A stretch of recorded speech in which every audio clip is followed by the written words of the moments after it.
பிடி செல்வகுமார் சார் நேற்று கூப்பிட்டாரு ஃபங்க்ஷனுக்கு வாங்க அப்படின்னு சொல்லிட்டு. ஸோ ஒரு வேளை வந்தால் ஜெயில் சீக்கிரம் ரிலீஸ் ஆகும் அப்படிங்கிற சுயநலன் கருதி நான் வந்து இந்த பொதுநலன் கருதி ஃபங்க்ஷனுக்கு வந்தேன்.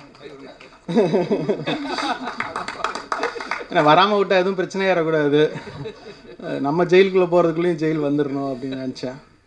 ஸோ இந்த மேடையில் வந்து திருமுருகன் காந்தி அவர்களை பார்க்கிறது மிக மகிழ்ச்சியாக இருக்கிறது. அவருடைய ஒரு வீடியோ பதிப்பு இருக்குது, எதுக்காக இந்த போராட்டம் அப்படின்னு, அவருடைய குழந்தையினுடைய குரலாக.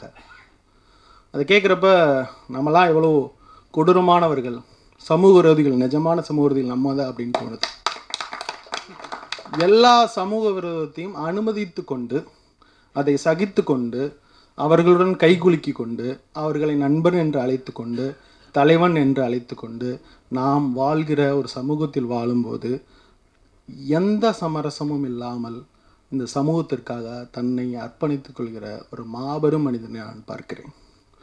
அவர் ஹாஸ்பிட்டலில் இருக்கிறப்ப அவருடைய உணவு விஷமாக கொடுக்கும்போது அவருக்காக குரல் கொடுக்க நான் என் வீட்டை வர தயங்கி நின்ற ஒரு கோழையாகத்தான் என் வாழ்நாள் முழுக்க நான் நின்றிருக்கிறேன். இனிமேலும் நான் அப்படி தான் நிற்பேன் என்று நான் நம்பிக்கையாக கூறுகிறேன். என்னுடைய சுயநலன் கருதி சொல்கிறேன். இந்த சுயநலனை துறந்து பொதுநலனாக ஒருவன் வருவது என்பது மிக சாதாரண விஷயம் இல்லை. வட்டி ஏதாவது அழிச்சிடலாம்னு சொன்னாங்க. முதலாளித்துவத்தினுடைய கட்டமைப்பே வட்டியில் தான் கட்டமைக்கப்பட்டிருக்கு. லெனின் மூலதனம் எழுதாமல் இந்த வட்டியை ஒழித்து விடவே முடியாது. இந்த பேங்க்கும் வட்டியும் இந்த லோனும் கூலியும் என்று ஒழிக்கப்பட்டு முதலாளித்துவம் மாறுகிறதோ அப்போதான் வட்டியில் சாகிறவங்களோட நிலைமை மாறும். வெறும் நம்ம வந்து பூச்சி காமிச்சிக்கிட்டு கூடாது. இந்த வட்டிக்கு வாங்குற ஒரு ஆளை கொண்டுட்டுலாம் முதலாளித்துவத்தை என்னைக்கு அழிக்கிற கைகள் நம்மளுக்கு வருதோ அது வரைக்கும் நம்ம வந்து இதை வந்து அமைதியாக குரல் கொடுத்துட்டு இருக்க முடியும், அமைதியாக பேசிகிட்டு இருக்க முடியும். அது மட்டும் தான் நடக்க முடியும். கண்டிப்பாக சொல்கிறேன். இன்றைக்கி வந்து பாருங்களேன், நம்ம வந்து ஒரு சின்ன படங்களுக்காக வந்து நிற்கிறோம். ஆனால் சின்ன படங்களுக்கு எங்கே தேட்டர் கிடைக்கிது? பரியன் பெருமாள் ஒரு பெரிய டைரக்டரோட ப்ரொடியூசர், தேட்டர் கிடைக்கல. படம் நல்லா இருக்குன்னு பார்க்கணுன்னா ஃபஸ்ட்டு ஷோ இல்லை. இன்றைக்கி வந்து பேரன்பு நல்லா இருக்குது, மார்னிங் ஃபஸ்ட் ஷோ பார்க்குறதுக்கு தேட்டர் இல்லை. சிறு படங்களுடைய அழிவை நோக்கி நகர்ந்து கொண்டு இருக்கிறது. தமிழ் ரகர்ஸில் சர்வம் தாளமயமும் பேரன்பும் வந்திருக்கு. தயாரிப்பாளர் தங்க தலைவர் இருக்காங்க, எல்லோரும் இருக்காங்க. துப்பறிவாளானா இருக்கார். அவர் வந்து இரும்பு திரை கொண்டு அடக்கிறாரு, என்னென்னமோ செய்கிறாரு. ஒரு தமிழ் ரகர்ஸை கண்டுபிடிக்கலாம்ல இத்தனை வருஷத்தில். அதுக்கு தானே பதவிக்கு வந்தாங்க, எல்லாமே செஞ்சாங்க. இல்லை, எனக்கு பயமாக இருக்குது. நாளைக்கு என் படம் வர்றப்ப ராக்கர்ஸில் படம் வந்துருச்சுன்னா நான் எங்கே போய் நிற்கிறது? இந்த இயக்குனர் சங்கமும் இந்த தயாரிப்பாளர் சங்கமும் தானே அதை என்னை காப்பாற்றணும். சின்ன படம் எடுக்கிறது அவ்வளோ பயம். அவன் ஏன் தேட்டருக்கு போய் பார்க்கணும்னு நினைக்கிறான்? பெரிய ஹீரோ 7 ஹீரோ படங்கள் மட்டும் சிறப்பாக போயிட்டுருக்கும், அதனால் எல்லோரும் அமைதியாக இருக்கிறாங்க. நம்ம இண்டஸ்ட்ரியே அவ்வளோ மோசமாக இருக்குது. நம்ம அவ்வளோதான் எல்லாருமே வந்து நெட்ஃப்ளிக்ஸ் போக வேண்டியதான். சிறு படம் எடுக்கிறவங்க, நல்ல படம் எடுக்கிறவங்க யாரும் தேட்டருக்கு வரதுக்கு ஆளே இல்லை. கிளிக் பண்ணி பார்க்குறேன். 91% பேரன்புக்கு அவ்வளோ ரிவ்யூ. தமிழில் இருக்கிற உலகத்தில் இருக்க எல்லா டேரக்டரும் பேரன்பை பாராட்டியாச்சு. தேட்டருக்கு ராக்கர்ஸில் வந்துச்சுன்னா யார் தேட்டருக்கு போய் பாப்பா? சிறு படங்களுடைய நிலைமை இதுதான் உண்மை. இதை மறைச்சிக்கிட்டு இருக்கோம். ஏங்க தெலுங்கில் படம் வரல? தமிழ் ராக்கர்ஸில் கேஜிஎஃப்ங்கிற படம் வரவே இல்லை. மலையாளத்தில் ஒரு படம் வரல.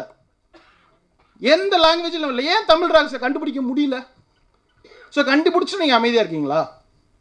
என்னதான் நடக்குது முதல்ல எனக்கு தெரிஞ்சவங்க. என் வீட்டில் தீப்பத்தி எரிய போகுது, நான் எரிய போகிறேன் என் படம் வர்ற அன்னைக்கு. என்னுடைய படம் தோல்வி இங்கே இருக்க கட்டமைப்பால் நடக்க போகுது. அதையும் மீறி நான் ஜெயிக்கணும். எவ்வளோ பெரிய வித்த இந்த பெருச்சாளிகளுக்குள்ளே எப்படி தான் நம்ம வந்து ஒரு மானா வாழ்கிறது, ஒரு அன்னப்பறவையாக வாழ்கிறது? மறுபடியும் என்னை பெருச்சாலியாக்க சொல்கிறீங்களா? என்னதான் நடக்குதுங்க? இவ்வளோ ஆள் எல்லாரும் கிளம்பி வந்தாச்சு. அப்புறம் என்னுடைய தொழிலுக்காக இளையராஜா ஃபங்க்ஷன் நடத்தணும். நம்ம என்னை மாதிரி நலிந்த கலைஞருக்காக நீங்கள் இளையராஜா ஃபங்க்ஷன் நடத்தணும். நாளைக்கு ரஹ்மானை கூப்பிட்டு நீங்கள் நடத்தணும். ஏன்னா நான் நலிவடைஞ்சிருவேன்ல.